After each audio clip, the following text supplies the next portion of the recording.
నేను పరిపూర్ణుడై ఉన్న ప్రకారము, అక్కడ ఒక మాట ఉంది, మిమ్మల్ని పిలిచిన వాడు పరిశుద్ధుడై ఉన్న ప్రకారము సమస్తమైన విషయాల్లో ప్రవర్తనలో పరిశుద్ధుడిగా ఉండాలని పేతురు 1:16 మనం చూస్తాం.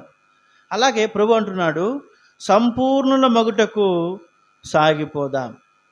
జీవితాలు గడుస్తున్నాయి, రోజులు సంవత్సరాలు అయిపోతున్నాయి, కానీ ప్రభువు వచ్చేసరికి మనం సంపూర్ణంగా కనబడగలమా అనేది ఒక సవాలుతో కూడినటువంటి ప్రశ్న.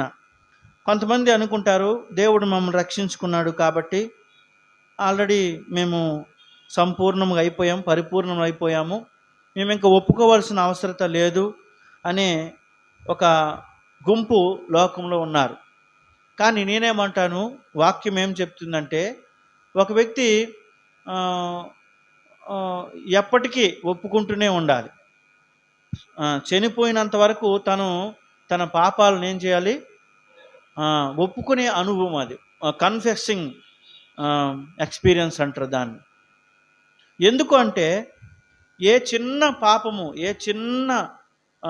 ఏ చిన్నది ఉన్నా ప్రభువుని నేను చూస్తానా, ఆయన రాజ్యంలో ఉంటానా అనే డౌట్ అనేది మనకి వచ్చేస్తుంది.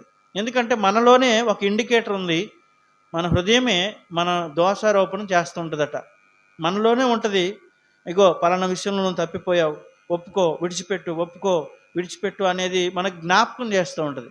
అంతేగాని నేను రక్షణ పొందాను, నాకు ఇంకా నేను ఒప్పుకోవాల్సిన అవసరం లేదు, నేను ఇంకా పరిపూర్ణ అయిపోయానంటే అది అబద్ధం. వాక్యం చెప్పిందే నేను చెప్తున్నాను. సంపూర్ణుల మగుటకు మనం ఏం చేయాలట, ముందుకి సాగిపోవాలట.